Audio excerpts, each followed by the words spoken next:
C'est maintenant le temps de faire le recap de la 5e épreuve des 12 travaux de Marc-André, la traversée de Charlevoix en ski de fond, 105 km en une journée.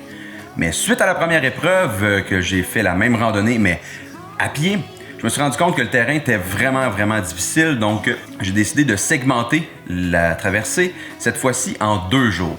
Donc, voici comment ça s'est passé.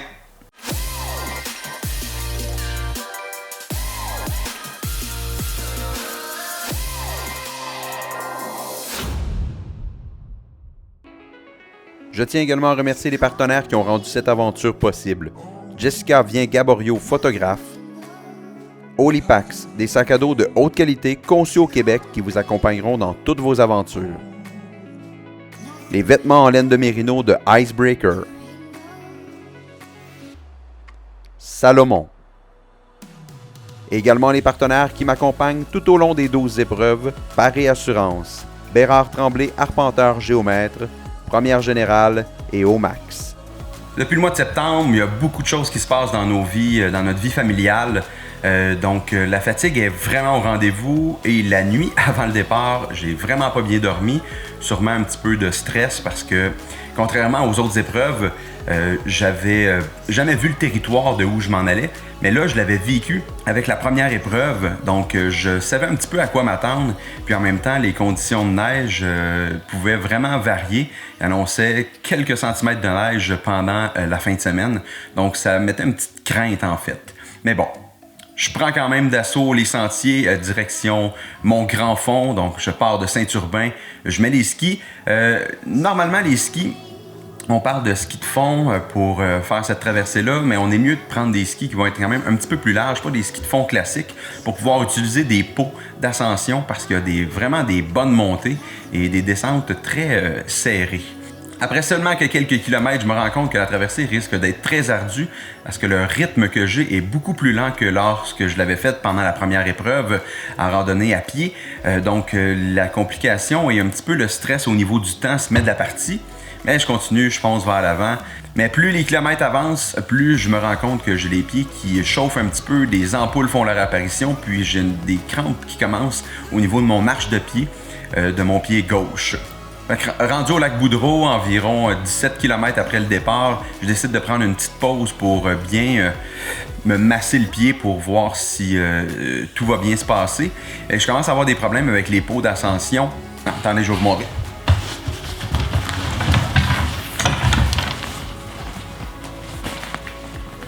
Quand on parle de pots d'ascension, c'est des pots comme ça qui vont venir coller en dessous des skis. Vous voyez, de la bonne colle là, pour venir vraiment bien coller au niveau du ski. Ce que ça permet de faire, c'est que d'un sens, ça glisse très bien et de l'autre sens, je sais pas si vous entendez, ça fait comme une espèce de frein qui empêche le ski de glisser vers l'arrière. Donc, vraiment, ça l'aide très bien à glisser pour avancer. Malheureusement, juste avant le lac Boudreau, je commençais à avoir des problèmes avec les pots qui décollaient de mes skis. Parce qu'il y a des descentes, il y a de la neige qui rentrait en dessous, il y a des montées également. Ce que ça a fait, c'est qu'il y avait beaucoup de glace qui s'est formée sur la peau, puis sur la surface collante, ce qui m'empêchait en fait là, de bien avancer. Fait que des fois, je glissais avec mon ski, puis là, la peau débarquait, fait que ça donnait tout le temps des coups, ce qui a sûrement pas dû aider là, à quelques petites douleurs au niveau du pied. Donc, le truc, ce que je faisais, c'est que je prenais les pots, je les enlevais, je le mettais dans mon chandail pour vraiment venir les réchauffer, pour venir faire fondre la neige. Parce qu'avec l'effort de ski, là, on dégage vraiment beaucoup de chaleur. Donc, je vais vers l'avant, je fonce. Fait que là, il y a plusieurs sections que j'avance avec un ski avec une peau, l'autre ski pas de peau, donc qui glisse souvent. Donc, ça retarde un petit peu mon chemin. Rendu au lac Boudreau, il y avait des motoneigistes qui ont laissé un feu qui était là, ce qui m'a permis de m'approcher du feu, pas pour me réchauffer parce que j'étais vraiment bien habillé, puis il faisait vraiment, on avait une belle température très clémente, mais plus pour utiliser le feu pour venir faire fondre la glace sur la surface collante des pots pour me permettre de les coller. Une fois que c'est fait, je prends d'assaut. J'ai un petit doute quand même parce que mon pied me fait vraiment mal. Je me pose la question si je devrais pas prendre le plan d'évacuation qui était possible de faire rendu à cet endroit-là. Mais je regarde le temps, il me reste assez de temps pour avancer comme il faut dans ma journée. Donc, je m'enligne sur une des plus grosses ascensions là, de la traversée, sur les 105 km. Je prends l'assaut, je monte, ça va bien. L'énergie est là, la motivation est là, donc c'est vraiment parfait. Rendu à une section un petit peu plus haute, mes pots commencent à faire encore des siennes, mais vraiment, vraiment beaucoup. Puis je m'enligne dans une montée qui a quand même beaucoup de neige. Il y a des skieurs qui ont passé avant moi, donc ça l'aide un petit peu, mais la neige va vraiment s'installer entre le ski et la peau, encore une fois. Et là, c'est plus juste rendu que mes pots ne collent plus, c'est que les pots s'enlèvent complètement des skis.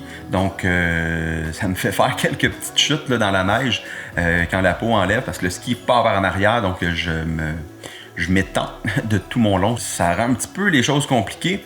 Il y avait une traque de skidoo juste pas loin de où mes pots commençaient à débarquer. J'ai décidé de la prendre pour essayer d'aller un petit peu plus vite, ça avait l'air de faire le tour, en fait, puis me faire un petit raccourci. Mais malheureusement, je descends ce bout-là, puis c'était un cul-de-sac. Donc, c'était vraiment pas une bonne idée. Rendu là, j'ai environ 28 km de fait. Le soleil commence à se coucher, même si c'était très nuageux. La clarté tombe. Là, je me pose sérieusement la question de qu'est-ce que je fais, parce que là, je m'enligne en continuant pour terminer la première journée, donc environ 50 km, autour de 45-50. Je m'enligne sur la plus difficile des montées de toute la traversée et la descente la plus à pic. Donc, tout ça à faire probablement à la frontale, parce qu'il était autour de 4h30, donc vraiment à la tombée de la nuit. Ça devient vraiment plus sécuritaire. L'équipement commence à me faire des siennes. Je commence à douter vraiment là, de ce défi-là.